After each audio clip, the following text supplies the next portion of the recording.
Welcome to the How to Be Awesome at Your Job podcast, the show where brilliant professionals share how to sharpen the universal skills required to flourish at work. Enjoy more career fun, wins, meaning, and money with your host, Pete Makaitis.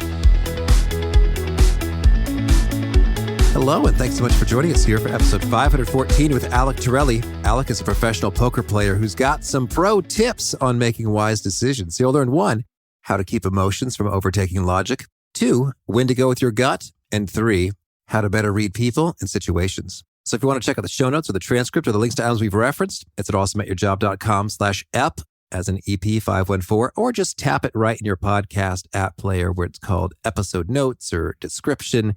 Expand that and you can click there all the faster. Now here's Alec's story. Alec Torelli is a professional high-stakes poker player turned digital entrepreneur and keynote speaker who shares how the lessons he learned from poker can be applied to life and business.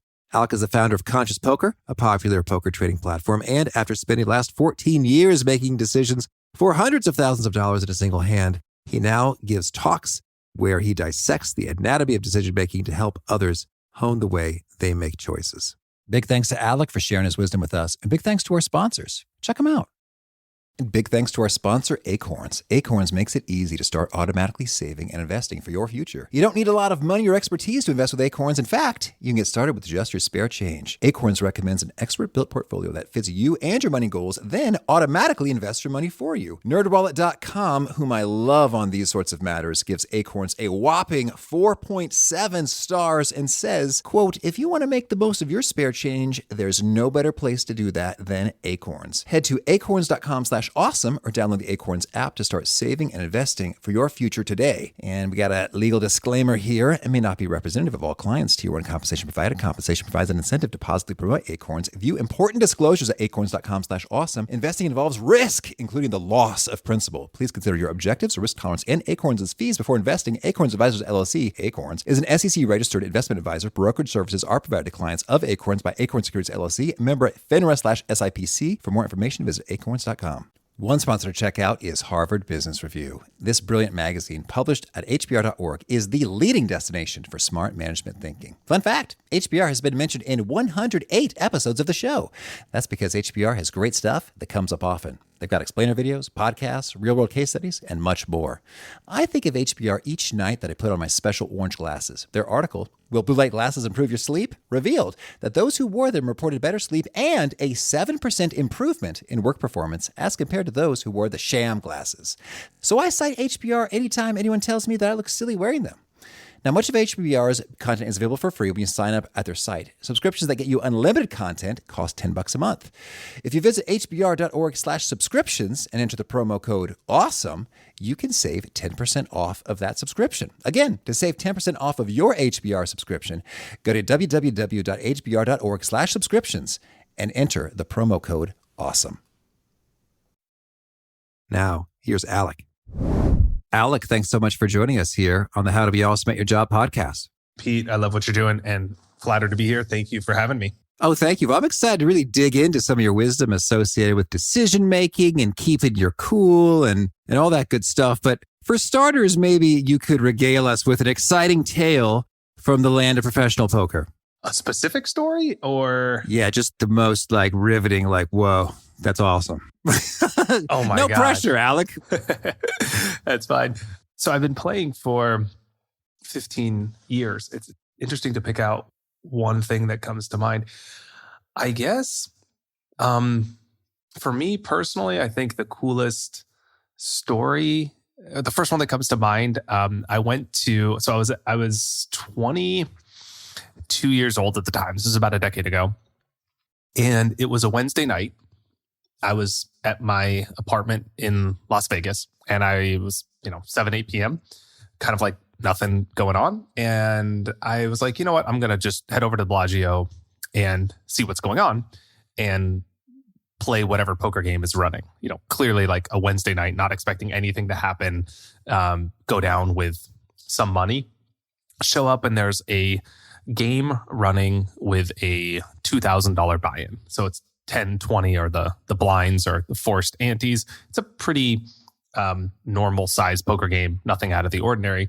So I show up and I have, I bring $10,000 or $20,000 to the table, which is, allowing myself a few buy-ins to the game, not knowing what to expect, playing for a couple hours. And the floor man comes over to me and says, hey, Alec, I know you sometimes play higher stakes games, and there are 3 businessmen that showed up with Doyle Brunson, who's like the godfather of poker.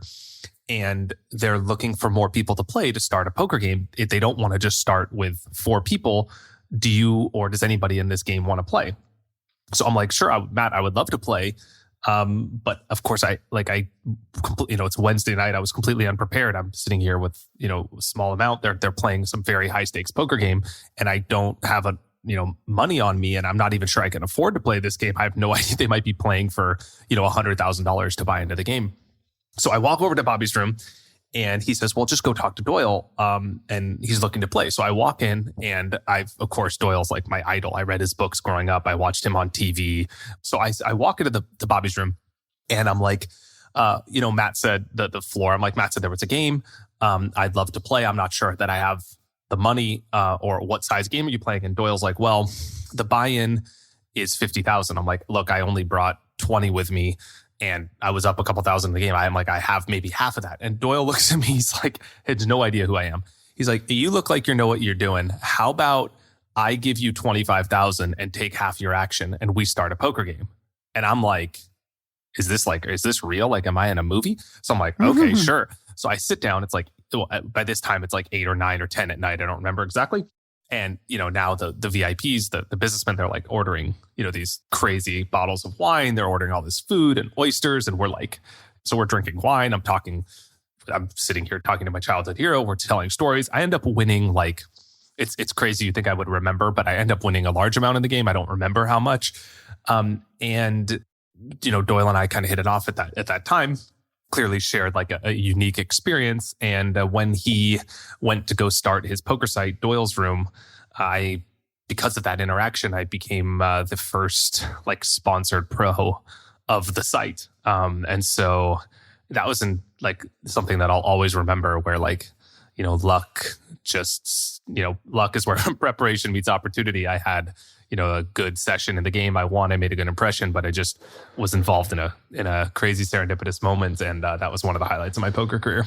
Well, I'm so intrigued. So Doyle said, "You seem like you know what you're doing," and I wonder, do you recognize you? Do you have prior information? Or I was just sort of wondering what kind of triggers that reaction or response. Well, if you're in your early 20s and you're in the Bellagio at 9 p.m. on a Wednesday with 20 grand, you're probably a professional poker player. There's not many things that you could be doing. And so it was like, he didn't know who I was for sure. But you could kind of identify if someone is good or not based on how they look and come across. You can pick out, if you just look at a table and you've never seen anyone, you could typically tell if someone is very confident, or, if they're a professional, or they're likely to be an amateur, or if they're a very experienced player. And I think he just kind of gathered that I was probably a professional poker player. There was a lot of young guns playing professional poker at the time. And so he figured I'm probably going to be a big favorite in the game, given that the other 3 people were not professionals, right, let's just say the least. And so it was going to be a profitable investment. And also, frankly, I think the game wasn't going to start unless there was more than the 4 of them sitting there. And so part of it is just being aware of what's going to kickstart the action. And, you can't make money if there's no game. So he's like, look, I got to do what I got to do. Doyle's been around the block a few times. So it was just being at the right place at the right time. And then I think having the image of, look, I clearly know what I'm doing.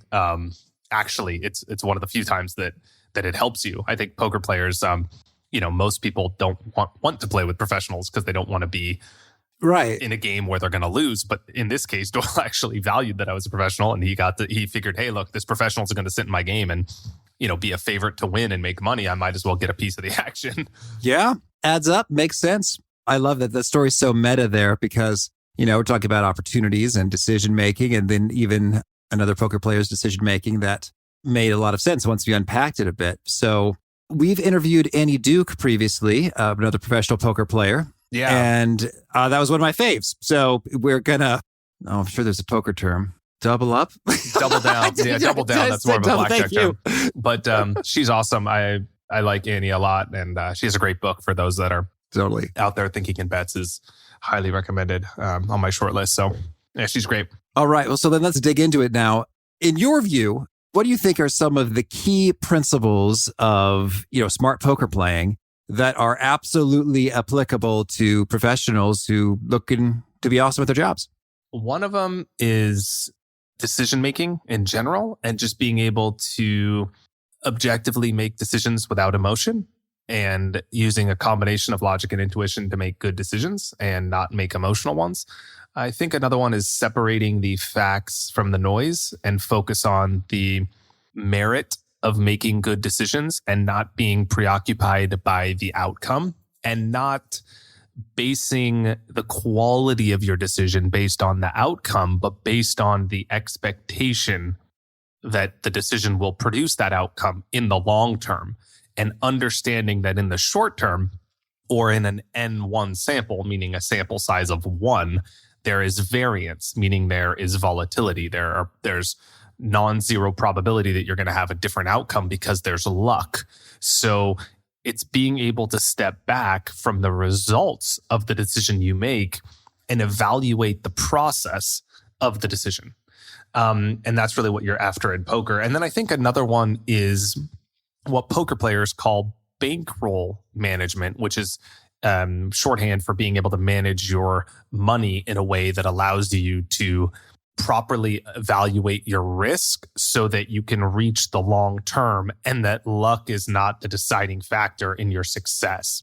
And casinos do this as well, where they have betting limits per hand so that they manage their risk, so that no one hand of blackjack, roulette, craps, whatever can sort of break the house. And they know that in the long run, the odds are in their favor, but they're mitigating their risk along the way so that no one hand is significant and they can reach that long term. Poker players practice the same thing, using bankroll management to ensure that no one hand or one session or one tournament is significant in the grand scheme of things. So these are, I think, 3 of the core principles that poker has taught me. And maybe self-awareness is another one, to look at things objectively and try and screen for your cognitive biases as well. So those are some of the big ones. Mm-hmm. Well, yeah, there's a lot we can dig into and have some fun. Yeah, a lot to unpack there. I know. So let's talk about emotions. We have them. They're there. So I would love it if you could sort of first lay out in terms of, hey, when you're experiencing these kinds of emotions, you tend to make these sorts of mistakes and logic. For example, I believe I've heard and experienced in my life that if you're feeling stressed, rushed, too busy, we tend to prioritize the short-term, immediate relief, whether that's undisciplined eating pizza or totally just like hurriedly, just like, just get it done. I don't care what it costs, fine. And we overspend on, getting some help because we're really desperate and we need it.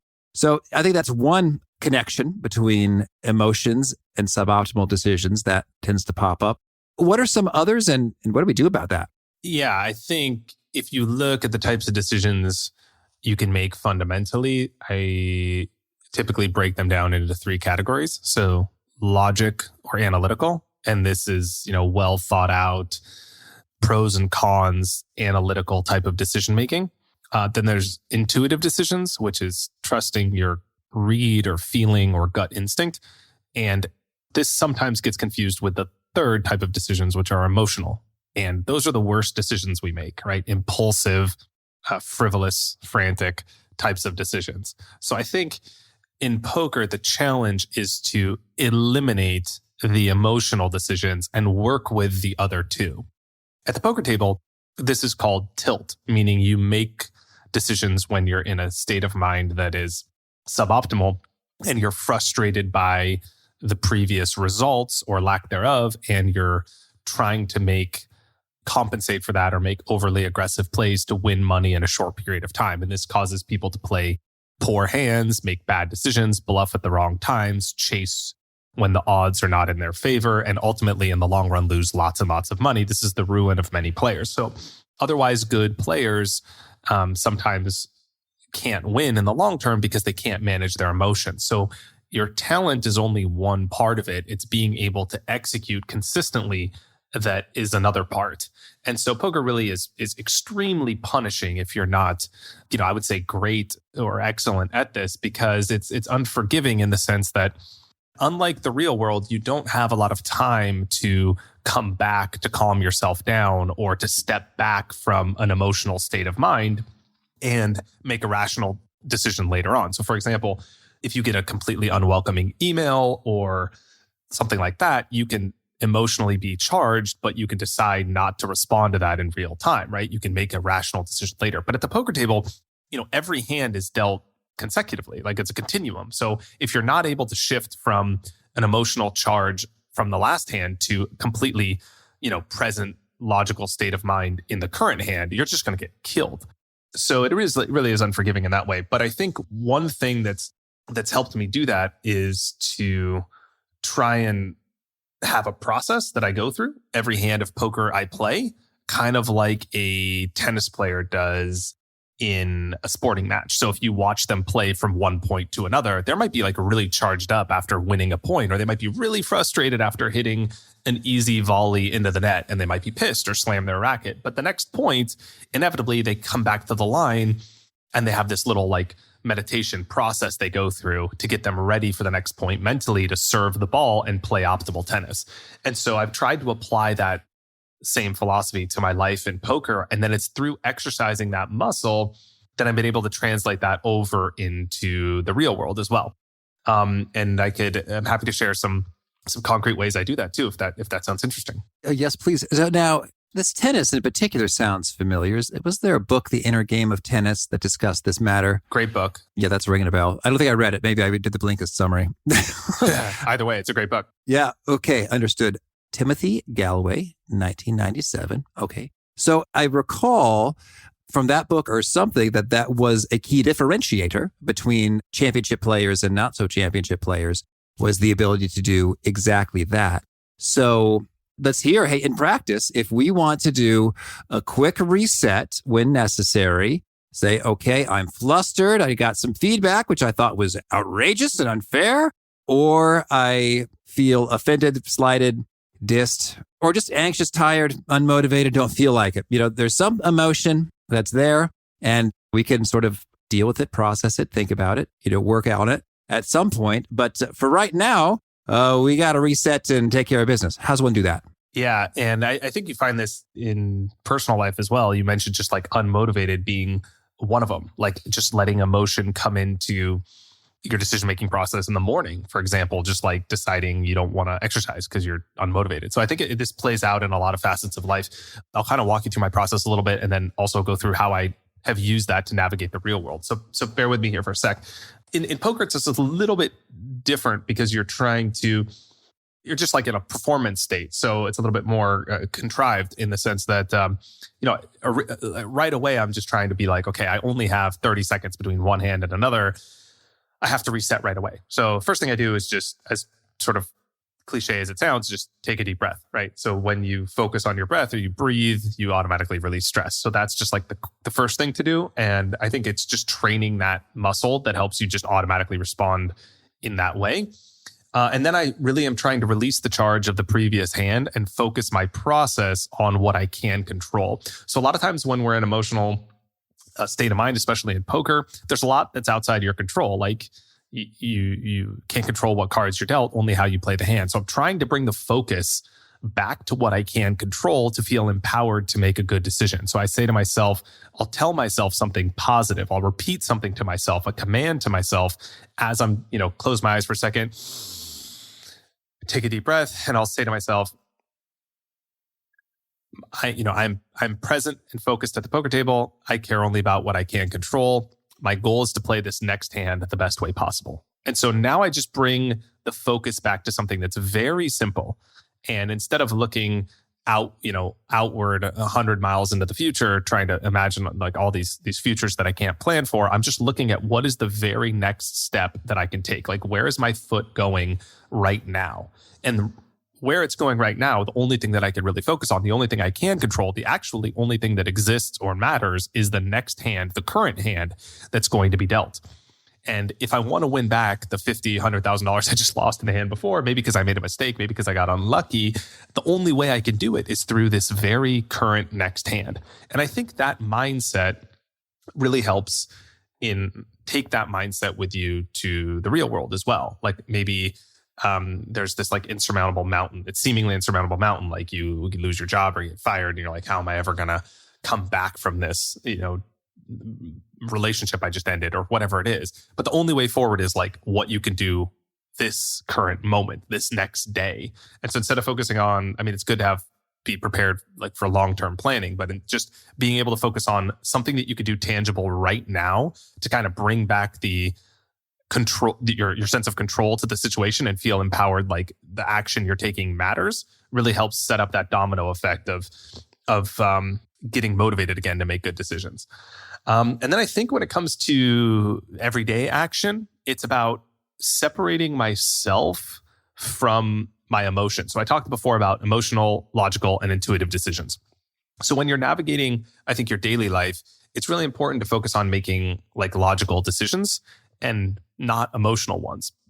And emotion is something that speaks very loudly in your mind at any current time. So like you're lazy, you're tired, you don't feel like exercising, you're craving something, you want to eat a piece of cake, you are kind of like, I don't feel like working, I want to watch Netflix. Like if you listen to the emotions, it's easy to get swept away in this current and not ultimately do what's best for you. So what I like to do is I like to treat myself like I'm a parent managing a child and that I'm talking to myself in the third person. So I'm creating space between my emotions or my ego and what I know is like my higher self or what is best for me.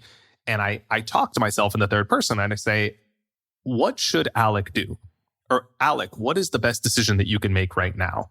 And so I get up in the morning and I don't feel like exercising, but maybe I need a day off, right? So it's not about asking yourself these questions to push yourself to always, do the hardest thing. Sometimes the correct answer is taking a day off or eating a piece of pizza because that's the right thing to do because you need that balance and that's fine.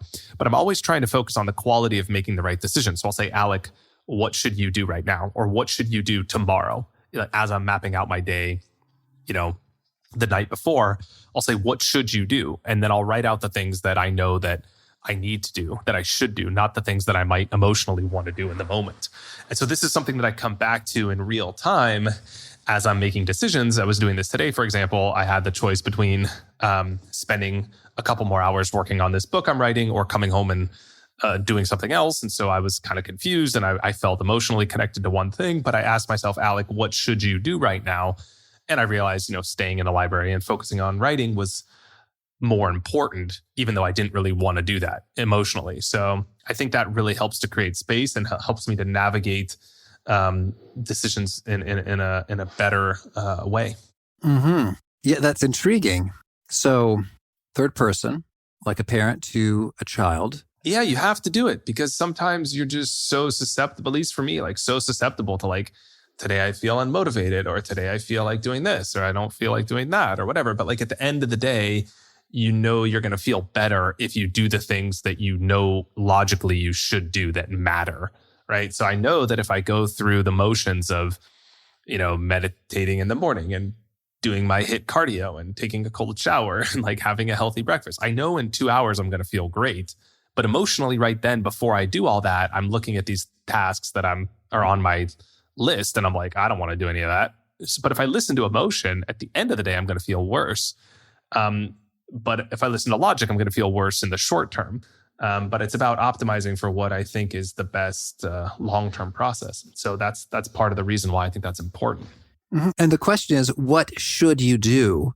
I imagine there's a number of ways you could articulate that, but that's how you do it. It's like, what should you do?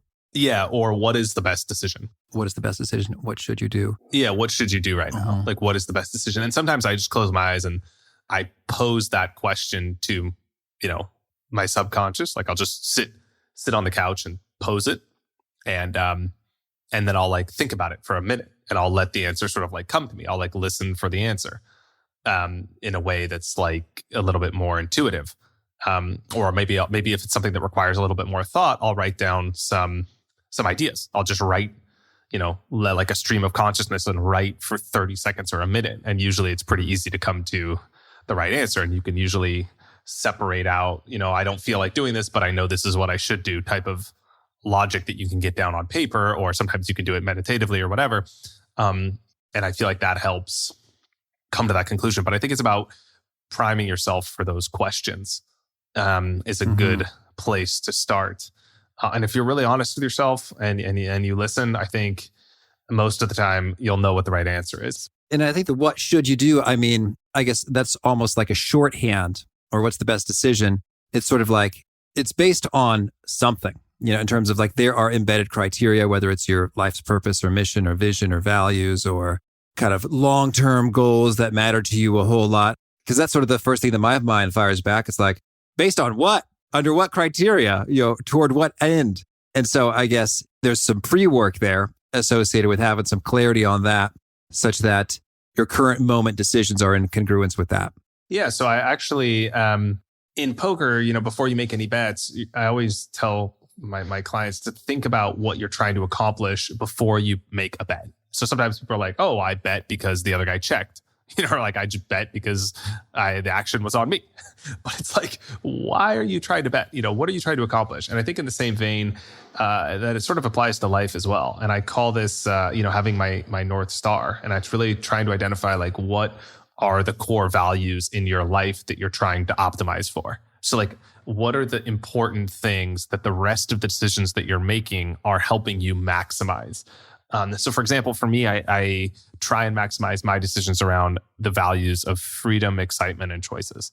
And so I think freedom is like the main one that I'm trying to optimize for. And so I think money is a great tool and it helps, but it helps in terms of achieving more freedom units. So a lot of times I'll perhaps find an opportunity or a situation where I'll be passing up something that is potentially monetarily rewarding because it lowers my freedom. Like it's a big, huge commitment either to a activity or a time or a location, or to have to be somewhere at a certain time. And like, even though that could present a monetary reward, it could lower my freedom. But by understanding your priorities, it helps to maximize your aims. So for example, that's like on the macro, right? Those are like the big decisions that you make structurally in the scope of your life, like what job you're going to take or where you're going to live, or how much you want to have, how much you want your mortgage to be might affect your ability to travel, which might affect your freedom and like those sorts of things.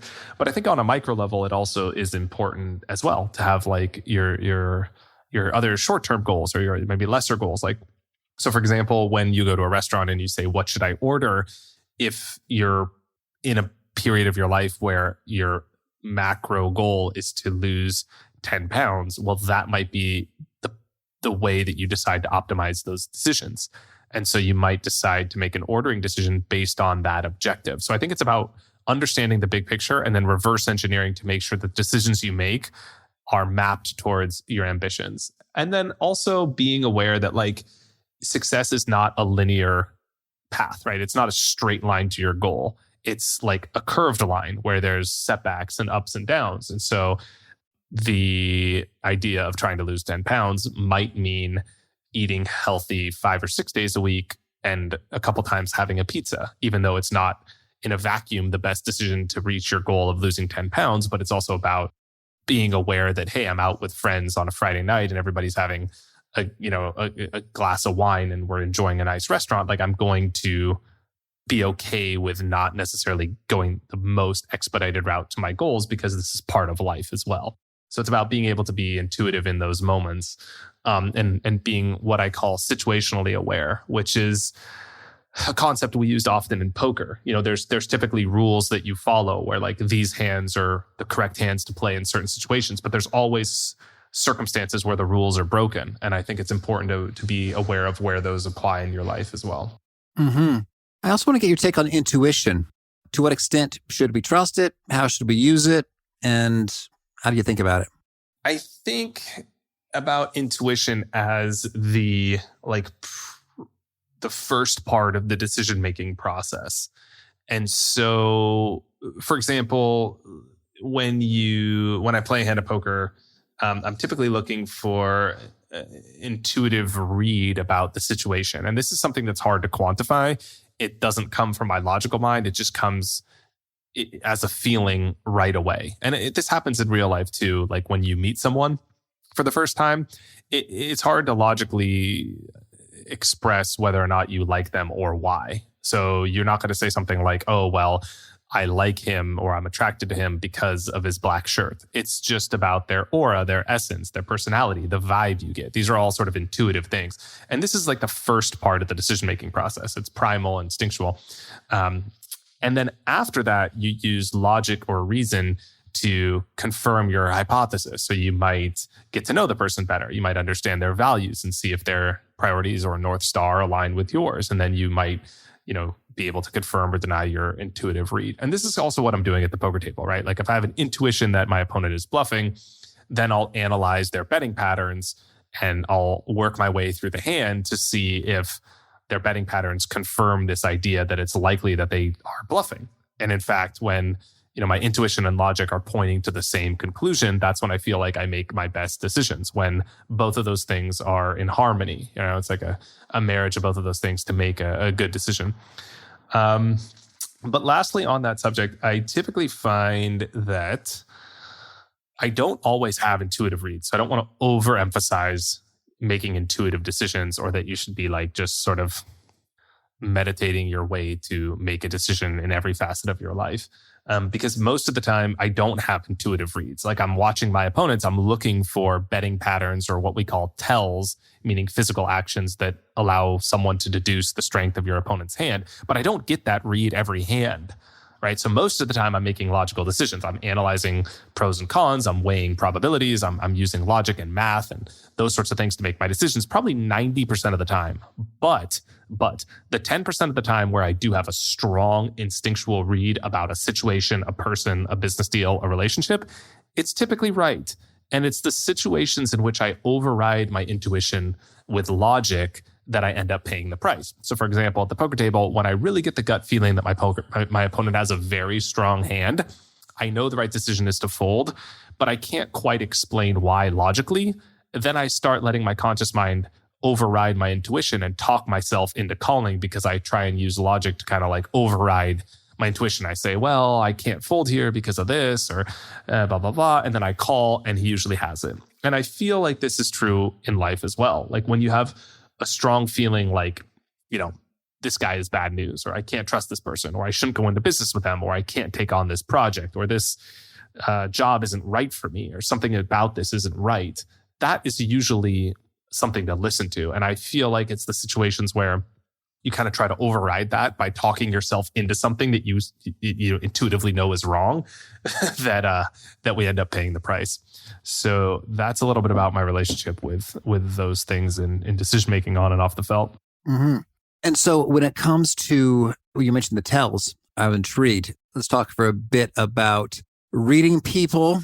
To what extent can it be done? Are there any kind of telltale signs that you think are pretty reliable? In poker, yeah, but unfortunately, they don't necessarily directly apply to decisions off the felt. So for example, in poker, a common tell is your opponent's hands are shaking when they're betting. Because they have happy feet. Yeah, or that's indicative of a strong hand. It's a release of tension. They usually have a very good hand. Inversely, when they call a bet very quickly, they act extremely fast. They usually have a weak hand. They're trying to intimidate you by acting quickly, by saying or conveying the message that, hey, look, I'm going to call you right away. I have something, when in fact they don't. But I typically don't, like those specific actions don't quite translate to the real world. It's not like if someone shakes their hands shake, they're lying to you or something like that. This doesn't work like that. But what I will say is that being forced to interpret body language or, basically infer people's true intentions without words has helped me off the felt as well. And I think it's a good skill set to practice, because in poker, you're basically communicating with people that don't speak your language. It's sort of like doing that because people aren't really talking to you. And even if they are, the words that you can't trust that the words they're saying are indicative of their hand strength, obviously, right? They're not obliged to say, hey, I have a good hand when they have a good hand. Nobody's going to do that. So you can't really listen. I mean, you can listen, but you can't really trust that what they're saying or that the information they're conveying, you have to read into it. And I think that's a good skill set as well to help get to truths within relationships and avoid potentially problematic situations when you're able to read people or situations a little bit better, because people aren't always conveying things accurately. Sometimes for malicious reasons, other times just for protection. They don't want to say something to offend you or to get involved in a hard conversation, or it's tough for people to express their true feelings. So being able to read people is like a muscle, I think, that you can exercise, and poker helps you do that. Mm-hmm. And so then with the exercising of it, what are the activities or practices that one does to exercise it?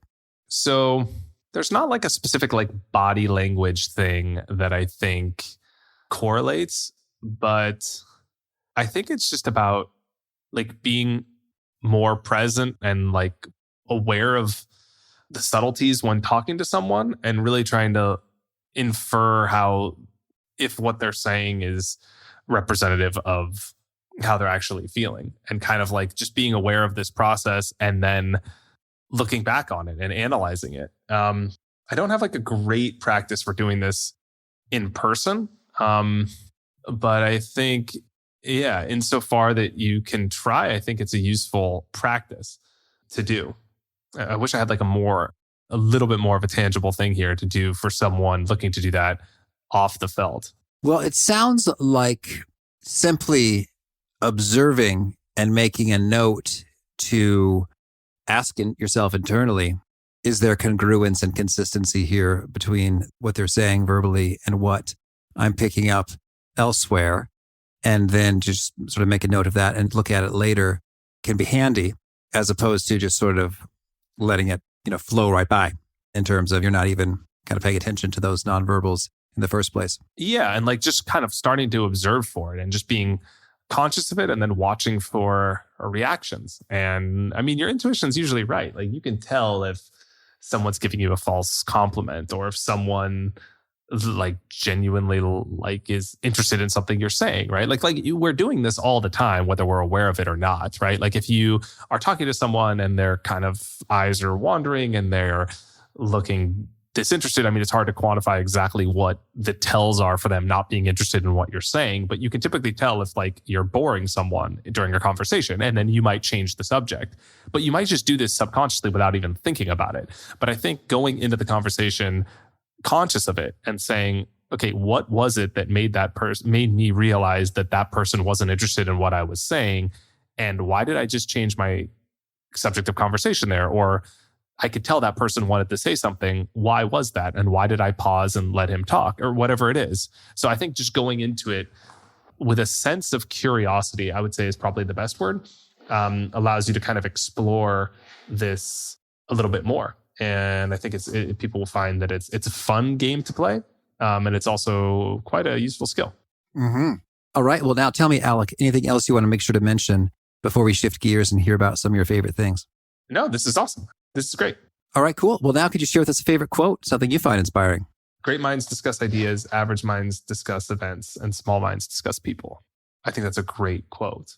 All right, cool. And how about a favorite book? I think a book that had a big impact on my life, I guess you have to be at the right place for it, is Happier by Tal Ben-Shahar. So he's a professor at Harvard, and I think he's economics, something unrelated completely to this subject. And he taught a course on happiness, and it became the most popular course at Harvard. And then he wrote a book about his findings. He has a subsequent book called Perfect as well, about how perfectionism is a unattainable thing, that there's a quest that leads people to be unhappy. But Happier was really good. And I actually went through it, and there's these exercises in the book. And I was at a point where I was in the mood to kind of do them and be tangible with it. And I found that was a great book. All right, cool. And tell me, how about a favorite tool, something you use to be awesome at your job? Yeah, so I would say Trello as a good tool, but since I feel like other people might have already said that, I will say SaneBox Oh, yeah. to filter email on Gmail is incredible. So it allows you to put email in a lot of different folders depending on who sends it and set reminders. Messages go to your inbox at different times. It's incredible. It's like completely organizes your email. And one more I would say would be some sort of meditation app. And I like Waking Up by Sam Harris. And I think that's a great tool as well. Mm-hmm. All right. And how about a favorite study or experiment or bit of research? I guess I've been more interested in meditation recently. And I think looking at some of the effects that it has like long-term meditators and how it changes certain aspects of the brain and improves memory and like reduces stress and makes people like potentially live longer. I think that was pretty profound and insightful. And have you found that to be your experience as you embarked upon the meditation? So I'm nowhere near like at the at some super advanced level. I've been doing it for 4 years, and I would say the first year I averaged like 10 minutes a day and 20 minutes a day and then 30 minutes a day. So that's kind of been where I'm at. But it's one of those things that you really, I feel like, at least for me, had to get through this initiation phase. And I feel like a lot of people probably would be inclined to quit before that point. And so I think if it's something you're going to start, it would be to commit to doing like at least 30 days to 2 months and do like 20 minutes a day every single day. And then don't start unless you can commit to that. Because then it's only then when you start to kind of realize like, oh, there's something here. I'm not just sitting and thinking randomly about nothing or bored. But I have noticed like there is this sort of tipping point where things start to click, and then it becomes incredibly interesting and insightful and quite productive. Profound, I think. So. Well, yeah, I'm curious with the word productive there. If you think about all the minutes you've spent engaged in meditation as compared to the benefits it's yielded, would you say that those minutes have paid for themselves, or what kind of ROI have they delivered? Good question. Yeah, and I know it seems counterintuitive, and I thought this in the beginning as well, that typically people are short on time. Of course, I don't have time to meditate. I could be doing something more productive. But I think what meditation really helps you with is focus. And to do anything great, you have to be really, really focused. And so I think it helps me get clarity in a lot of things and get re-energized and really focused on what's important. And so, for example, let's say I'm working all day and it's like 2 p.m. and I'm kind of tired. I can sit for 5 to 10 minutes, close my eyes and just meditate and let my mind unwind. And all the thoughts of my day will like kind of come out from my subconscious to like, I could kind of watch my thoughts go by.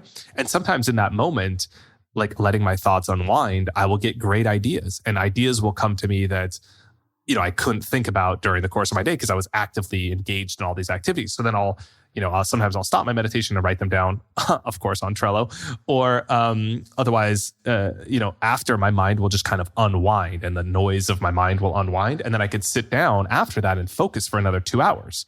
So it's actually like taking, a half a step back to take 4 steps forward. Whereas if I just tried to plug along from 2 o'clock, I tried to take a break and I did something else during that break, even if that break was longer, like a 30-minute break or an hour break. But during that break, the state of my mind was engaged still, even if it was not engaged necessarily like learning something, but even just like, you're talking to people, or you're doing activities and your mind is wandering and thinking while you're involved in the physical world and doing all these activities. I don't feel like I rest as much. But if I take 10 minutes, like I'm just charged for another couple hours. So I feel like it's this like superpower almost. If you get to a little bit of a proficiency with it, where it just like unlocks this potential that I have to be more focused in the activities that I'm doing. You also learn a lot about yourself. Like I think there's a great video by Jay Shetty, who was a meditation like monk at one point, and then he's come back to the business world and is a speaker.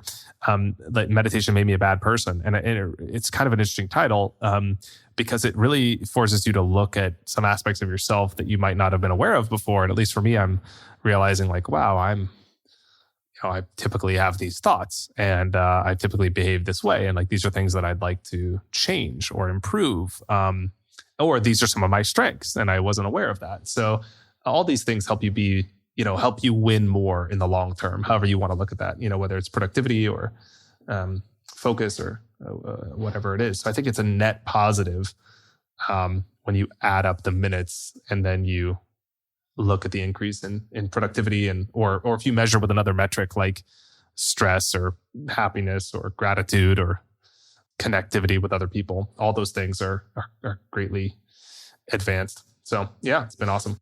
All right. And if folks want to learn more or get in touch, where would you point them? Well, I do have a YouTube there's like 500 or 600 videos on poker and like ideas and lessons from poker that apply to life and business as well. You can look up Conscious Poker or just Alec Torelli and you'll find it. Otherwise, consciouspoker.com if you want to learn poker strategy and get better at the game. But if you are more interested in the lifestyle side of things, I keep a blog at alectorelli.com with more of my personal thoughts and content as well. So I'm also very active on social media at Alec Torelli, Instagram, Twitter. Come say hi and shoot me a DM or send me a message or leave me a comment. I do read them all and let me know you found me on here and I'd love to say hey. Mm-hmm. And do you have a final challenge or call to action for folks looking to be awesome at their jobs? Just to always try and work on yourself. And even if that means and looking at things that are sort of hard or uncomfortable or potentially receiving painful feedback from people that are close to you or loved ones, to reframe that as an opportunity for growth, to look at the feedback that's coming or potentially even the things that you label as negative as opportunities for growth and challenges to get better, whether that's a setback or a demotion or getting fired or breakup or whatever it is. Kind of instead of looking at it like, this happened to me, but like perhaps this happened for me. And how can I learn from this experience or grow from this experience or get better from this experience? And what could I have done differently? And that's one of the questions that I always ask myself in poker that's really helped me off the felt is like, even if I win a hand or even if things go well, I'm always asking like, what could I have done differently? How could I have played this hand better? What decisions could I have made that led to a better result? And I think focusing on that process and really looking to improve in every hand you play is a good framework that I think will help on and off the felt. So I hope that that's a good challenge. All right, Alec, thanks so much for sharing the good word and good luck to you. Thank you, Pete. Appreciate it. Thanks for having me.